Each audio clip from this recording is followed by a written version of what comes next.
जी नमस्कार दोस्तों, मेरा नाम है आशीष धनगर और आप देख रहे हैं आपका अपना चैनल द अहिल्या दस्तक। उत्तर प्रदेश में इन दिनों राजनीतिक चर्चा बहुत ज़ोरों पे हैं।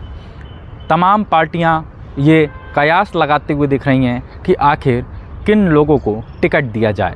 हालांकि बहुजन समाज पार्टी और समाजवादी पार्टी बहुत हद तक टिकटों को लगातार फाइनल करती जा रही है, लेकिन अभी भी कांग्रेस ने अपने पत्ते नहीं खोले और इन्हीं पत्तों को देखने के लिए जनता बेताब है।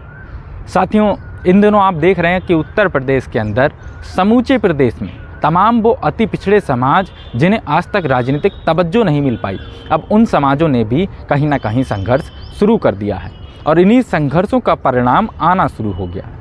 लंबे समय से उत्तर प्रदेश के अंदर धनगर समाज लगातार अपने हक अधिकारों के लिए संघर्ष कर रहा था और धनगर समाज के संघर्ष का नतीजा अब आना शुरू हो गया है।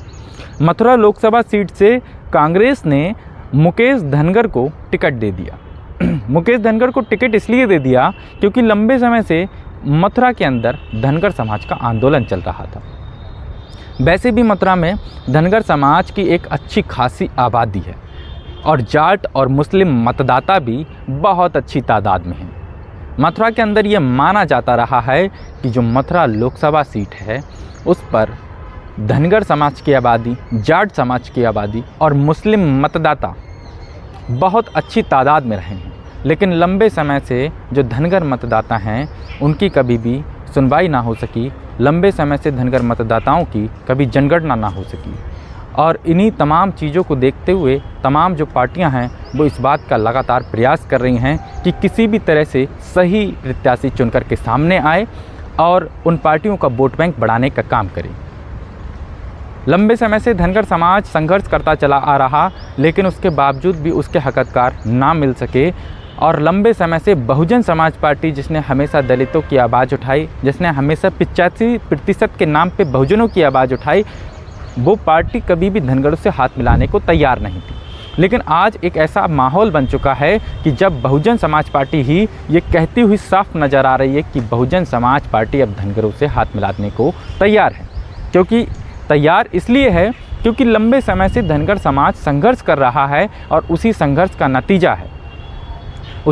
का नतीजा है कि उत्तर प्रदेश के अंदर बहुजन समाज पार्टी जो कभी धनगरों से 36 का आंकड़ा रखा करती थी, कभी आज़ादी के बाद आज तक लगभग 76 सालों में कभी भी धनगर लगाने वाले नाम को कभी भी आगे नहीं बढ़ाया। धनगर जिस व्यक्ति ने नाम में लगा लिया उस व्यक्ति को कभी बहुजन समाज पार्टी ने मौका ही नहीं दिया लड़ने का। साथियों, इस बात में बिल्कुल भी कहीं झूठ नहीं। हालांकि पाल और बघेल लगाने वाले लोगों की तादाद बहुत ज़्यादा रही। जैसे मध्य प्रदेश के अंदर मोहन यादव लगाने वाले नाम के व्यक्ति को जब मुख्यमंत्री बनाया गया तो इससे पहले भी तमाम मुख्यमंत्री यादव समाज के रह चुके हैं, लेकिन कोई व्यक्ति ऐसे नहीं थे जो नाम में यादव लगाते हैं। ठीक इसी प्रकार से कहीं ना कहीं अब ये महसूस हुआ था बहुजन समाज पार्टी को कि अब समय आ चुका है तमाम उन पिछड़े और अति पिछड़े समाजों को हक हिस्सेदारी देनी होगी।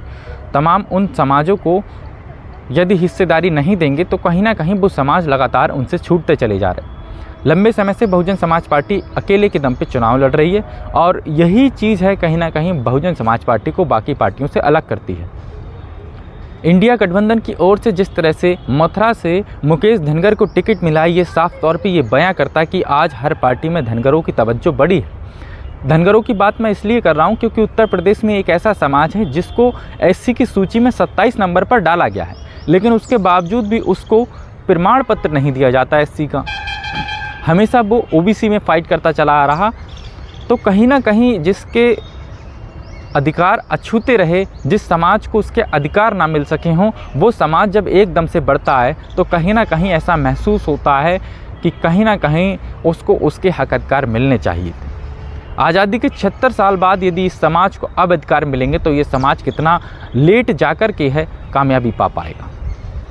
तो साथियों, मथुरा लोकसभा पे जिस प्रकार से मुकेश धनगर को टिकट दिया गया है, आप लोग मुकेश धनगर को लेकर के क्या सोचते हैं? कमेंट सेक्शन में अपनी राय ज़रूर दीजिएगा। हम फिर मिलेंगे एक नए वीडियो, एक नए टॉपिक के साथ में। तब तक के लिए जय हिंद, जय भारत।